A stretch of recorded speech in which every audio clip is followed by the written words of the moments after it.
Welcome students. Class 10th boards में physics में full marks score करना चाहते हो तो आप बिल्कुल सही जगह पर हो। आप देख रहे हैं मैथमेटिकल योगी, जहां हम बोर्ड एग्ज़ाम्स की पर्सपेक्टिव से हर कॉन्सेप्ट को डीपली समझेंगे। तो चलिए शुरू करते हैं। आज हम बात करने वाले हैं क्लास 10th साइंस के चैप्टर नंबर 11, जो कि है इलेक्ट्रिसिटी। तो इस चैप्टर के अंदर हम पढ़ेंगे कि इलेक्ट्रिसिटी होती क्या है, इलेक्ट्रिसिटी के सोर्सेज क्या होते हैं, इलेक्ट्रिसिटी बनती कैसे है, इलेक्ट्रिक करंट क्या होता है, इलेक्ट्रिक पोटेंशियल डिफरेंस क्या होता है, और भी बहुत सारे टॉपिक्स हैं। वो सब कुछ हम इस चैप्टर के अंदर पढ़ेंगे।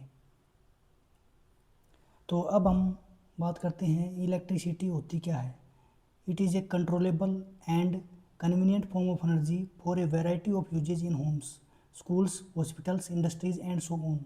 यानी इलेक्ट्रिकल एनर्जी एक ऐसी एनर्जी की फॉर्म है जिसका यूज़ हम घरों में करते हैं, स्कूल्स में करते हैं, हॉस्पिटल्स में करते हैं, इंडस्ट्रीज़ में करते हैं, और भी बहुत सारे क्षेत्र हैं जिनके अंदर हम इलेक्ट्रिसिटी का यूज़ करते हैं।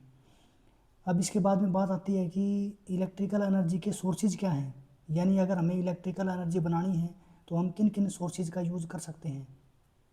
तो हमारे पास दो टाइप के सोर्सेज होते हैं, रिन्यूएबल एनर्जी सोर्सेज और non renewable energy sources. Renewable energy sources वो सोर्सेज होते हैं जो ख़त्म नहीं होते हैं, यानी ये लिमिटेड अमाउंट में नहीं होती हैं, इनकी क्वांटिटी अनलिमिटेड होती है। जैसे विंड एनर्जी हम जनरेट कर सकते हैं, हाइड्रो पावर प्लांट के द्वारा भी हम एनर्जी जनरेट कर सकते हैं। इसी प्रकार से सोलर एनर्जी को भी हम इलेक्ट्रिकल एनर्जी में कन्वर्ट कर सकते हैं, जियोथर्मल एनर्जी, बायोमास एनर्जी, ये सारी की सारी जो एनर्जी होती हैं ये होती हैं रिन्यूएबल एनर्जी। अब इसके बाद में बात आती है नॉन रिन्यूएबल एनर्जी। ये ऐसे सोर्स हैं नॉन रिन्यूएबल एनर्जी के, जैसे ऑयल हो गया, कोल हो गया, न्यूक्लियर पावर प्लांट में यूज़ होने वाला यूरेनियम हो गया, नेचुरल गैस हो गई। ये पृथ्वी के ऊपर एक लिमिटेड अमाउंट के अंदर हैं, यानी इनका अगर हम ज़्यादा यूज़ करते हैं तो इनकी जो मात्रा है वो धीरे धीरे कम होती जाएगी और एक टाइम ऐसा आएगा कि ये ख़त्म हो जाएंगे। लेकिन इनके दूसरी तरफ रिन्यूएबल एनर्जी के सोर्स ऐसे सोर्स हैं जिनका यूज़ हम लगातार बिना किसी ज़्यादा खर्च के कर सकते हैं। अब इसके बाद में अगला टॉपिक है what is electric current. Electric current क्या होता है। Electric current is defined as the rate of flow of electric charge through a conductor such as a copper wire. यानी इलेक्ट्रिक करंट को कैसे डिफाइन किया जाएगा, जब किसी कंडक्टर के अंदर से चार्ज फ्लो होगा और मान लो वो चार्ज किसी टाइम टी में फ्लो होगा, तो उस चार्ज को अगर उस टाइम से भाग दे दिया जाएगा तो हमारे पास करंट आ जाएगा। चलिए इसको एक बार हम डायग्राम बना के समझते हैं। जैसे मान लो ये हमारे पास एक कंडक्टर है,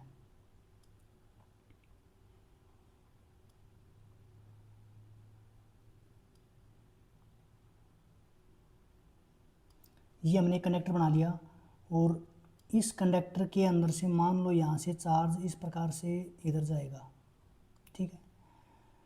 अगर मान लो 5 कूलाम चार्ज अगर 1 सेकंड के अंदर यहाँ से लेके यहाँ तक गुजर गया, अगर 1 सेकंड के अंदर 5 कूलाम चार्ज इस कंडक्टर को क्रॉस कर गया यहाँ से लेके यहाँ तक, तो हम ये बोल सकते हैं कि इस कंडक्टर के अंदर 5 एम्पियर करंट जा रहा है, ठीक।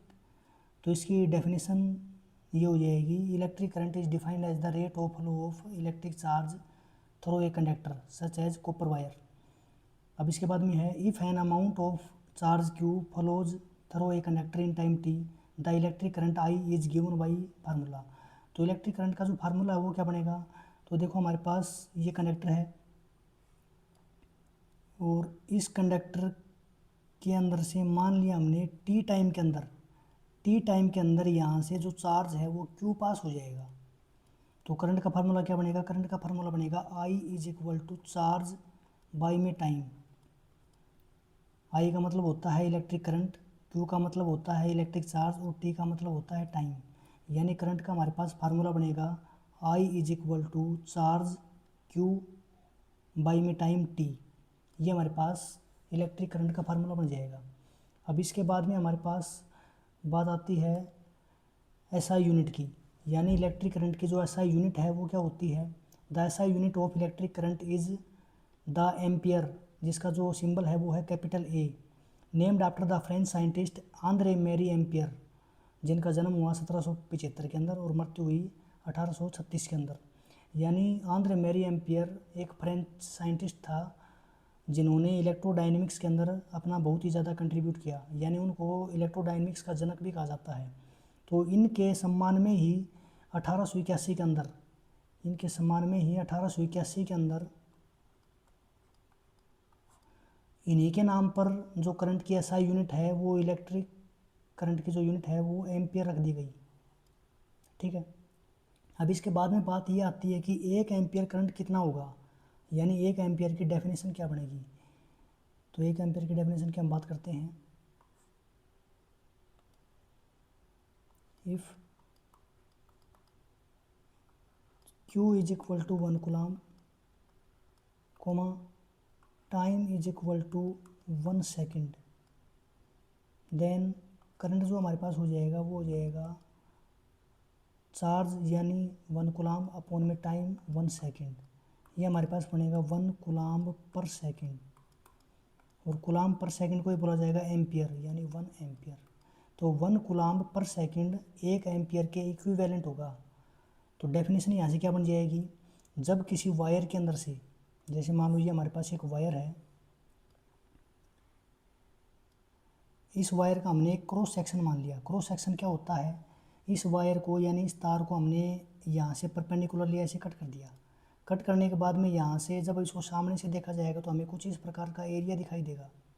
तो ये जो एरिया बनेगा यहाँ पे, इसको बोला जाएगा क्रॉस सेक्शन, और अगर इसका एरिया निकाला जाएगा तो वो बन जाएगा एरिया ऑफ क्रॉस सेक्शन।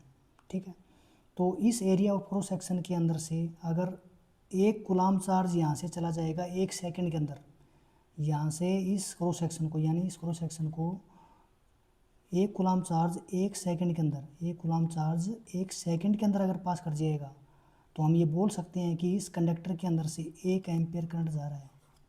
तो डेफिनेशन क्या बनेगी, when 1 coulomb of charge flows through a cross section of a conductor in 1 second the current is said to be 1 ampere.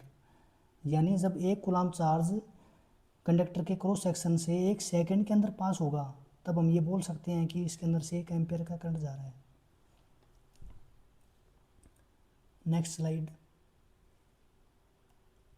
अब इसके बाद में कॉन्सेप्ट आता है डायरेक्शन का। Direction of electric current. Electric current की डायरेक्शन क्या होती है, by convention the direction of electric current is taken as the direction of flow of positive charge, therefore the direction of current is always opposite to the direction of flow of electrons. यानी electric current की जो direction है वो कहाँ से कहाँ तक मानी जाती है, इसको भी हम डायग्राम की हेल्प से समझते हैं। तो मैं नीचे एक बार डायग्राम बनाता हूँ पहले। जैसे मान लो हमारे पास ये एक बैटरी है,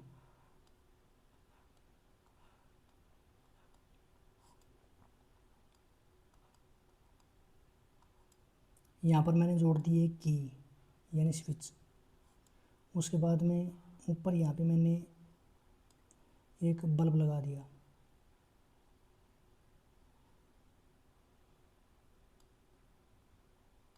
ठीक है, तो जैसे ही इस स्विच को ऑन किया जाएगा, स्विच को ऑन करने के बाद में यहाँ से करंट पॉजिटिव टर्मिनल से, यानी ये जो बड़ी वाली डंडी है यहाँ से करंट चलेगा इस साइड में, इधर जाएगा पहले, फिर ऐसे जाएगा, फिर इस बल्ब के थ्रू होता हुआ यहाँ से इस तरफ निकल जाएगा, फिर यहाँ आ जाएगा और इस प्रकार से वापस बैटरी के अंदर एंटर कर जाएगा और ऐसे घूमता रहेगा। तो करंट की डायरेक्शन किधर से किधर ली जाएगी, बैटरी के पॉजिटिव टर्मिनल से लेके ऐसे बाहर घूमेगा और नेगेटिव की तरफ आएगा, यानी पॉजिटिव से चलेगा और नेगेटिव की तरफ आएगा। ठीक है, और इलेक्ट्रॉन्स की डायरेक्शन के अपोजिट होगा। इलेक्ट्रॉन कहाँ से चलेंगे, इलेक्ट्रॉन हमेशा बैटरी के नेगेटिव टर्मिनल से चलेंगे, यानी इलेक्ट्रॉन ऐसे इधर चलेंगे और करंट अपोजिट चलेगा। ऐसा क्यों होता है, हम डायरेक्शन पॉजिटिव वाली क्यों मानते हैं, हम डायरेक्शन पॉजिटिव वाली इसलिए मानते हैं क्योंकि जिस टाइम पर करंट की डायरेक्शन को डिफाइन किया गया उस टाइम पर इलेक्ट्रॉन की खोज नहीं हुई थी, लेकिन बाद में जब इलेक्ट्रॉन की खोज हुई तब पता लगा कि भाई एक्चुअल्टी में इलेक्ट्रॉन्स फ्लो करते हैं, प्रोटॉन तो एक्चुअल्टी में फ्लो करते ही नहीं हैं। यानी किसी भी सर्किट के अंदर जब करंट फ्लो करता है तो वो इलेक्ट्रॉन्स की वजह से फ्लो करता है, और करंट हम उसकी अपोजिट डायरेक्शन में लेते हैं। ठीक है, चलिए नेक्स्ट स्लाइड में बात करते हैं मेजरमेंट की, यानी इलेक्ट्रिक करंट को हम मेजर कैसे करेंगे, कैसे मापेंगे कि इस सर्किट के अंदर से कितना करंट जा रहा है। ठीक है, तो electric current is measured using an instrument called an ammeter, यानी इलेक्ट्रिक करंट को हम एक इंस्ट्रूमेंट से मेजर करते हैं जिसका नाम है एमीटर, जो आपको यहाँ पर स्क्रीन के ऊपर दिख रहा है। ये क्या है, एमीटर है। यहाँ पर इसके अंदर ये लिखा हुआ है एम ए का मतलब है यहाँ पर मिली एम्पियर इसकी इलेक्ट्रिक करंट की एक छोटी यूनिट है, यानी ये बहुत ही कम करंट को मेजर करता है। अगर यहाँ पर खाली ए लिखा हुआ होगा इसका मतलब वो एम्पियर में मेजर करेगा, यानी ज़्यादा करंट को मेजर करेगा। ठीक, इसके अंदर हमें दो टर्मिनल दिखाई दे रहे हैं, एक तो है ब्लैक वाला ये वाला, एक वायर यहाँ लगता है, और एक ये दिखाई दे रहा है हमारे पास रेड वाला, ये पॉजिटिव टर्मिनल होता है प्लस वाला, एक वायर यहाँ पे लगता है, और एक इसके अंदर है निडल, ये इसके अंदर एक निडल है। जैसे ही इसको किसी सर्किट के अंदर लगाया जाएगा, अगर उसके अंदर करंट फ्लो करेगा तो यहाँ से ये निडल इस साइड में डिफ्लेक्ट करेगी। डिफ्लेक्ट करने के बाद में जहाँ पर भी रुकेगी वहाँ पर हम रीडिंग को पढ़ लेंगे और हमें पता लग जाएगा कि इसके अंदर इतना करंट जा रहा है। दूसरी बात, it is always connected in series in an electric circuit, यानी इस इंस्ट्रूमेंट को हमेशा सीरीज के अंदर जोड़ा जाएगा। इसकी जो रेजिस्टेंस होती है वो ना के बराबर होती है, यानी जो आइडियल एमीटर होता है उसकी रेजिस्टेंस बहुत ही कम होती है। इसको सीरीज में जोड़ने का क्या मतलब है, जैसे मैंने पीछे वाला डायग्राम बनाया था उसी में बताता हूँ। जैसे मान लो ये मैंने डायग्राम बनाया था, इसमें अगर मेरे को ये पता करना है कि ये जो बल्ब है इसके अंदर से कितना करंट जाएगा, तो मैं क्या करूँगा, यहाँ पर एक एमीटर जोड़ दूँगा।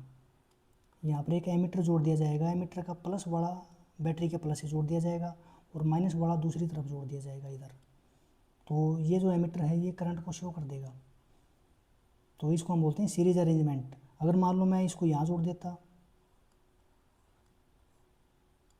इसकी इस साइड में, तो इसको बोला जाता पैरेलल में।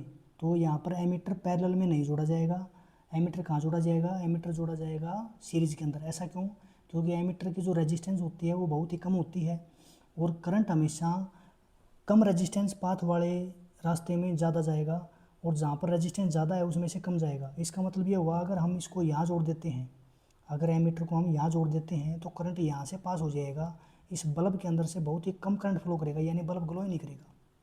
ठीक, अब इसके सिंबल की बात कर लेते हैं। इलेक्ट्रिक करंट को मेजर करने के लिए जिस डिवाइस का हम यूज़ करते हैं जिसका नाम है एमीटर, इसका सिंबल क्या है, इसका सिंबल होता है, एक सर्कल के अंदर होता है ए और एक साइड में होता है इसका पॉजिटिव टर्मिनल और एक साइड में होता है नेगेटिव टर्मिनल, ये इसका सिंबल है। यानी जब हम सर्किट डायग्राम बनाएंगे तो एमीटर का डायग्राम थोड़ी बनाएंगे वहाँ पे, उसका हम सिंबल यूज़ करेंगे।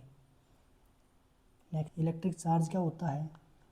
Electric charge is a fundamental physical property of a matter that causes it to experience a force when placed in an electromagnetic field, यानी इलेक्ट्रिक चार्ज मैटर की एक ऐसी फिजिकल प्रॉपर्टी है जिसकी वजह से उसके ऊपर फोर्स लगेगा जब उसको इलेक्ट्रिक मैग्नेटिक फील्ड में रखा जाएगा। जैसे मान लो ये कोई बॉडी है, इस बॉडी के ऊपर चार्ज है, जैसे मान लो इस बॉडी के ऊपर पॉजिटिव चार्ज है, अगर इसको इलेक्ट्रिक या फिर मैग्नेटिक फील्ड में रखा जाएगा तो इसके ऊपर फोर्स लगेगा। जैसे मान लो इसके ऊपर पॉजिटिव चार्ज है तो ये पॉजिटिव इसको रिपेल करेगा, यानी इधर तक मारेगा, और ये नेगेटिव इसको अपनी तरफ खींचेगा। तो अगर इस बॉडी के ऊपर चार्ज है तो इसके ऊपर फोर्स लगेगा, इस प्रॉपर्टी को हम बोलते हैं इलेक्ट्रिक चार्ज। अब इसके बाद में बात आती है टाइप्स ऑफ चार्ज। चार्ज के कितने टाइप होते हैं, चार्ज के दो टाइप होते हैं, positive charge and negative charge. Typically associated with protons in nucleus of an atom, यानी पॉजिटिव चार्ज किसकी वजह से आता है, जब किसी एटम के अंदर प्रोटॉन्स ज़्यादा हो जाएंगे तब उसके ऊपर पॉजिटिव चार्ज आएगा, और इलेक्ट्रॉन्स जब किसी एटम के ऊपर ज़्यादा हो जाएंगे तब उसके ऊपर नेगेटिव चार्ज आएगा। ठीक, चार्ज आता कैसे है, जैसे हमें ये बात पता है कि कोई भी एलिमेंट जो बनता है या कोई भी मेटल जो बनता है वो एटम से मिलकर बनता है, बहुत सारे एटम्स होते हैं किसी भी एलिमेंट के अंदर, और हर एक एटम मिलकर बना होता है इलेक्ट्रॉन से, प्रोटॉन से और न्यूट्रॉन से। इलेक्ट्रॉन के ऊपर होता है नेगेटिव चार्ज, प्रोटॉन के ऊपर होता है पॉजिटिव चार्ज, लेकिन प्रोटॉन होता है न्यूक्लियस के अंदर और इलेक्ट्रॉन बाहर ऑर्बिट्स के अंदर रिवॉल्व करता है। तो जब इलेक्ट्रॉन ऑर्बिट से बाहर निकल जाएगा तब वहाँ पर एक इलेक्ट्रॉन की कमी हो जाएगी, जिसकी वजह से वहाँ पर पॉजिटिव चार्ज डोमिनेट करेगा। इसकी वजह से उसके ऊपर पॉजिटिव चार्ज आ जाएगा। अब इसके बाद में हम बात करते हैं इलेक्ट्रिक चार्ज की एसआई यूनिट। इलेक्ट्रिक चार्ज की एसआई यूनिट है कूलाम्ब, जिसका जो सिंबल है वो है कैपिटल सी। इसके बाद में है what is electric circuit. Electric circuit क्या होता है? इलेक्ट्रिक सर्किट को हिंदी में बोलते हैं विद्युत परिपथ। यानी जैसे मान लो अगर हमें किसी एक जगह से दूसरी जगह जाना है तो हम क्या यूज़ करते हैं? हम रास्ते का यूज़ करते हैं। तो इसी प्रकार से अगर करंट को एक जगह से दूसरी जगह तक ले जाना है तो उसके लिए एक हमें कंटिन्यूस और क्लोज पाथ बनाना पड़ता है, उसी को हम बोलते हैं इलेक्ट्रिक सर्किट। तो यहाँ पर देखते हैं a continuous and closed path of an electric current is called an electric circuit. यानी एक निरंतर और बंद रास्ता करंट को फ्लो करवाने के लिए होता है, उसको हम बोलते हैं इलेक्ट्रिक सर्किट। इसके कितने टाइप होते हैं? इसके दो टाइप होते हैं, क्लोज्ड सर्किट और एक होता है ओपन सर्किट।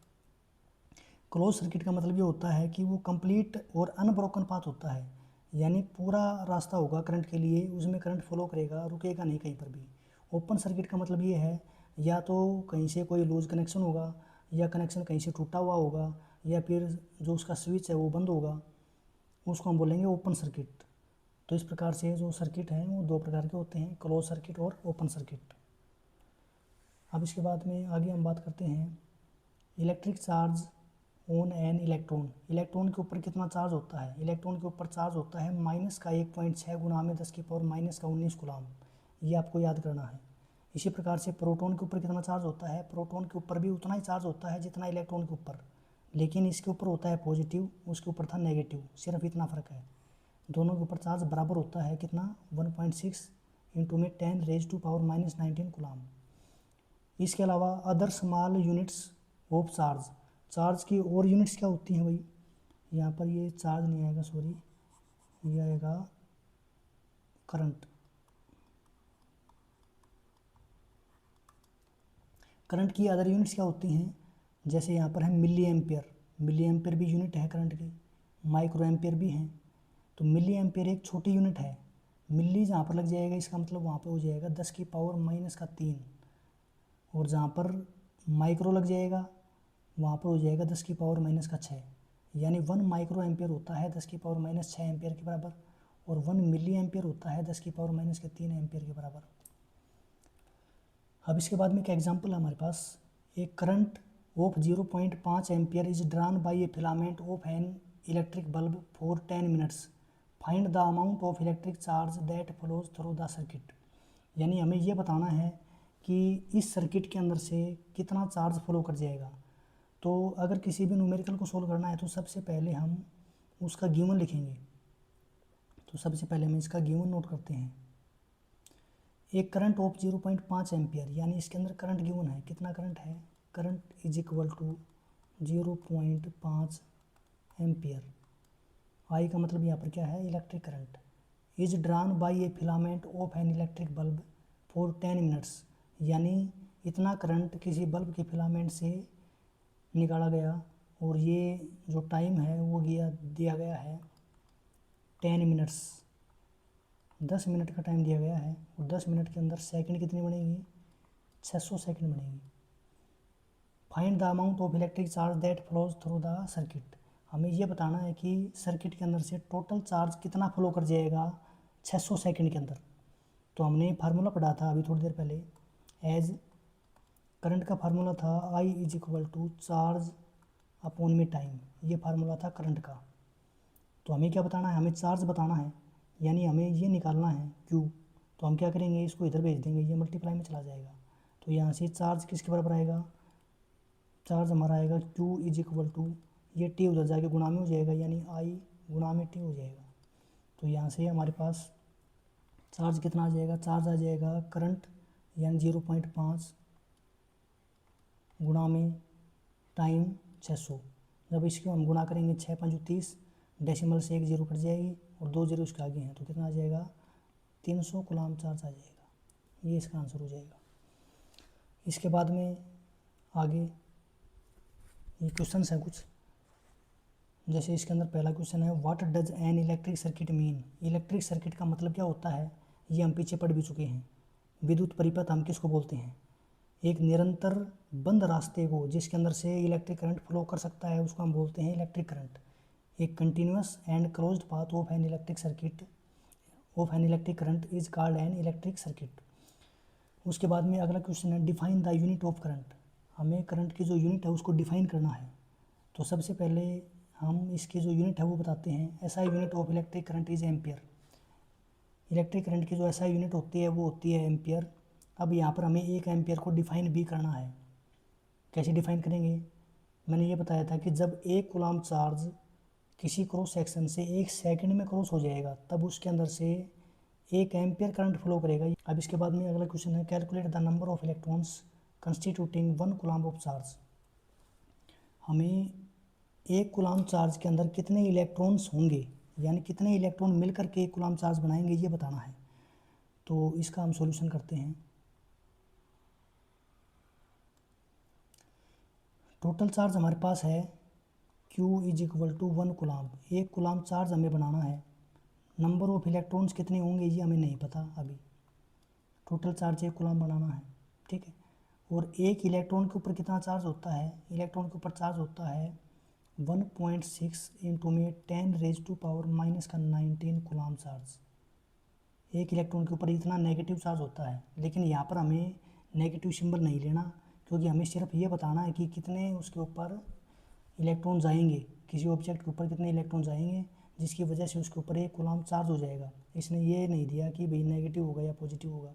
हमें सिर्फ इतना बताना है कि 1 कूलम्ब चार्ज अगर किसी बॉडी के ऊपर होगा, पॉजिटिव हो चाहे नेगेटिव हो, तो उसके ऊपर कितने इलेक्ट्रॉन आएंगे या जाएंगे। तो उसके लिए हम क्या करेंगे, इसका सिर्फ मैग्नीट्यूड लेंगे, यानी माइनस या प्लस नहीं लेंगे। तो फार्मूला क्या होता है वो देखिए। फार्मूला हम ये यूज़ करेंगे, जो टोटल चार्ज होगा किसी भी बॉडी के ऊपर वो होगा n इंटू में E, यानी जितने इसके ऊपर इलेक्ट्रॉन्स आएंगे उसी के अकॉर्डिंग उसके ऊपर चार्ज आएगा। अगर 2 इलेक्ट्रॉन आएंगे तो 2 गुना में 1.6 गुना में 10⁻⁻19 हो जाएगा। अगर 3 जाएंगे तो 3 गुना में इतना हो जाएगा, ठीक। हमें यहाँ से निकालना है n। तो n की वैल्यू कितनी आ जाएगी, यहाँ से इलेक्ट्रॉन उधर जाके भाग में हो जाएगा, यानी Q बाई में E। चार्ज कितना है 1 कूलम्ब, अपॉन में E के ऊपर वैल्यू है हमारे पास 1.6 गुना में 10⁻⁻19। जब इसको हम सोल्व करेंगे तो ये आएगा 6.25 इंटू में 10⁻18, यानी इतने इलेक्ट्रॉन मिल करके 1 कूलम्ब चार्ज बनाएंगे।